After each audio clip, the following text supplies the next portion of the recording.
सुनो है मुसलमानों, तवज्जो से, नामूसे रिसालत की हिफाजत किसे कहते हैं? लेकिन मैं ये पूछना चाहता हूं, जब तुम्हारी निस्बतें उस कायनात के सबसे अजीम, अशरफ और आला रसूल से हैं, तो तुमने उनके नाम की कितनी हिफाजत की? तुमने उनके नामूस की कितनी हिफाजत की? क्या तुम्हारा दिल हसास है? क्या अपनी इज्जतों से ज्यादा अपने मुस्तफ़ा की इज्जत का ख्याल करते हो? आओ मैं तुम्हें बताऊं, खैबर के मौके पर नबी पाक सल्लल्लाहु अलैहि वसल्लम की बारगाह में एक खच्चर लाया गया। खच्चर जानते हैं? गधे और घोड़े के दरमियान वाला जानवर। वो गधा भी नहीं होता, घोड़ा भी नहीं होता, दरमियान का एक जानवर है, उसे खच्चर कहते। नबी पाक सल्लल्लाहु अलैहि वसल्लम के पास हदिये के तौर पर लाया गया। जब वो खच्चर आया, हुजूर उससे बातें करने लगे। जानवर कुछ बात कर रहा है और हुजूर समात कर रहे हैं और मुस्कुरा रहे हैं। वो हर आलम की रहमत है, वो हर इंसान के साथ साथ हर हैवान के लिए भी रहमत है, सबके रसूल हैं। सहाबा ने पूछा, या रसूल अल्लाह, ये खच्चर आपसे क्या कह रहा है? सुनो है मुसलमानों, तवज्जो से, नामूसे रिसालत की हिफाजत किसे कहते हैं? वो खच्चर क्या कह रहा था रसूल पाक सल्लल्लाहु अलैहि वसल्लम से? नबी पाक सल्लल्लाहु अलैहि वसल्लम इरशाद फरमाते हैं, ये मुझसे कह रहा था कि या रसूल अल्लाह सल्लल्लाहु अलैहि वसल्लम, मैं उन खच्चरों की नस्ल में हूं कि मेरे बाप दादाओं की पीठ पर पिछले अंबिया इकराम सवारी करते थे। अल्लाह अल्लाह। मेरे बाप दादे, उनकी पीठ पर अंबिया इकराम सवारी करते थे, और उस नस्ल का मैं आखिरी खच्चर हूं, और अंबिया के सिलसिले में आप आखिरी रसूल हैं। ये कौन कह रहा है? खच्चर, जानवर कह रहा है। यानी हुजूर को खातमुन नबीन मानने का अकीदा तो खच्चरों का भी है। वाह वाह। और वो कहता है, या रसूल अल्लाह, मैं एक यहूदी के कब्जे में था, उसका मालिक यहूदी था। वो खच्चर कहता है, या रसूल अल्लाह सल्लल्लाहु अलैहि वसल्लम, जब तक मैं उस यहूदी की मिल्कियत में था, उसके कब्जे में था, मुझसे काम जितना कराता मैं सब काम करता, लेकिन पीठ पे कभी बैठने नहीं देता, अपने ही मालिक को कभी पीठ पे बैठने नहीं देता। ये खच्चर खुद कह रहा है। जब वो बैठने की कोशिश करता, मैं उसे गिरा देता था, नहीं बैठने दिया, कभी नहीं बैठने दिया। नबी पाक सल्लल्लाहु अलैहि वसल्लम ने उस खच्चर से पूछा, तू ऐसा क्यों करता था? वो खच्चर कहता है, क्योंकि मेरे बाप दादाओं ने मुझे बताया था कि तेरी पीठ पर सैयदुल अंबिया सवारी करेंगे। सुभान अल्लाह, सुभान अल्लाह। रसूलों के सरदार तेरी पीठ पर सवारी करेंगे, मुझे मेरी मां ने बताया था। खच्चरों को इतना इल्म पहले से दिया गया है। इन जालिमों को क्या कहें जो कहते हैं मेरे नबी को पीठ पीछे की खबर नहीं। माज़अल्लाह। हादीस से तो यह मिलता है कि खच्चर को इतना इल्म है कि उसकी पीठ पर कौन सवारी करेगा ये पहले से बताया गया है। और वो खच्चर कहता है, जब से मुझे ये बताया गया कि मेरी पीठ पर सैयदुल अंबिया सवारी करेंगे, मैंने कभी की किसी यहूदी को अपनी पीठ पर बैठने नहीं दिया। सुभान अल्लाह। मैं हमेशा अपनी पीठ की हिफाजत करता रहा कि इस पीठ पर अगर कोई सवार होगा तो सिर्फ आपकी जात होगी। ये कौन कह रहा है? एक जानवर कह रहा है, एक खच्चर कह रहा है।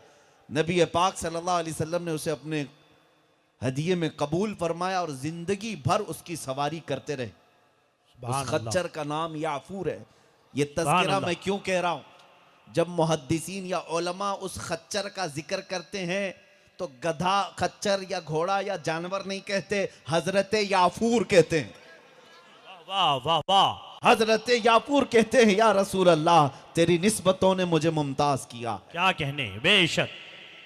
उस खच्चर का हाल ये था कि जब हुजूर मस्जिद नबवी में बैठे होते, किसी साहब को बुलाना होता तो हुजूर खुद कहते, याफूर जाओ उस्मान को बुला लाओ, अल्लाह। याफूर जाओ अब्दुल्लाह इब्न मसूद को बुला लाओ, याफूर जाओ अबू बकर सिद्दीक को बुला लाओ।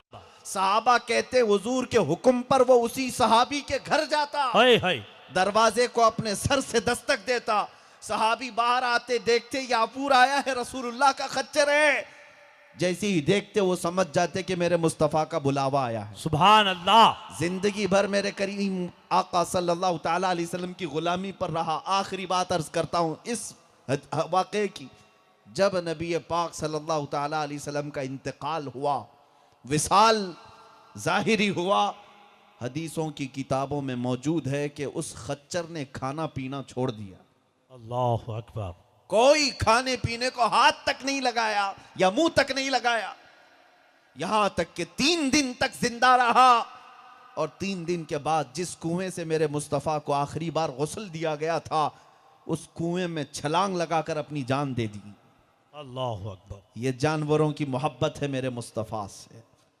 मैं आपसे पूछना चाहता हूं, तुम्हारी निस्बतें उम्मती की हैसियत से हैं, तुमने उनका कलमा पढ़ा है और तुम्हारे लिए वो रसूल रात रात रोए हैं।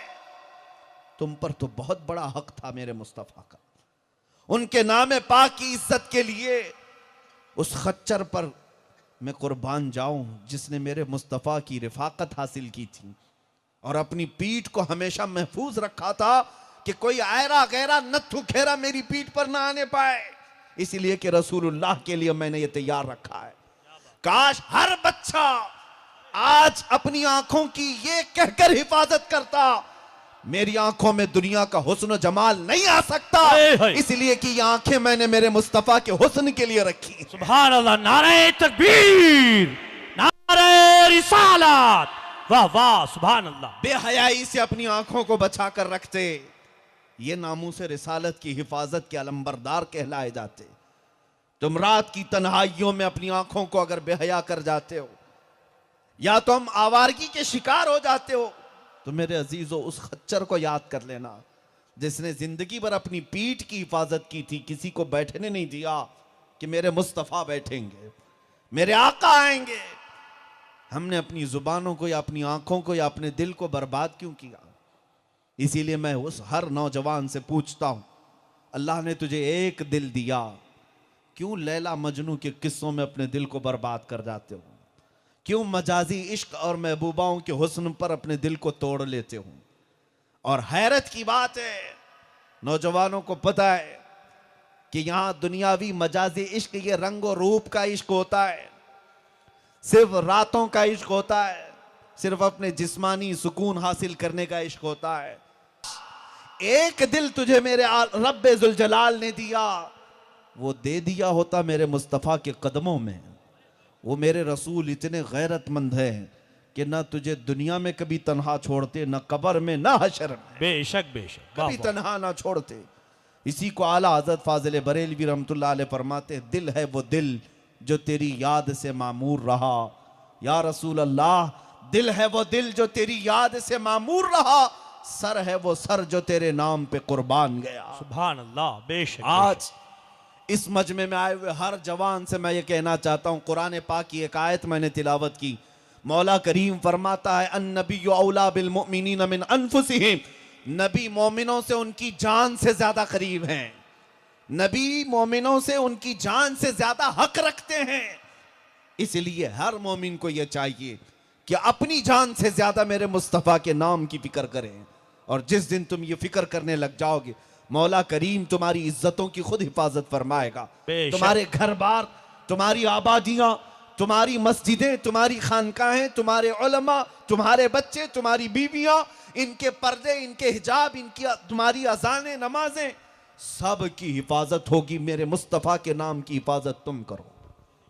इसी को इकबाल ने कहा था कि मोहम्मद से वफा तूने तो हम तेरे हैं, ये जहां चीज है क्या लाहो कलम तेरे हैं, सब कुछ तुम्हारा है, शर्त यह है कि तुम मेरे मुस्तफ़ा के हो जाओ, उस नामे पाक की फिक्र करने लग जाओ।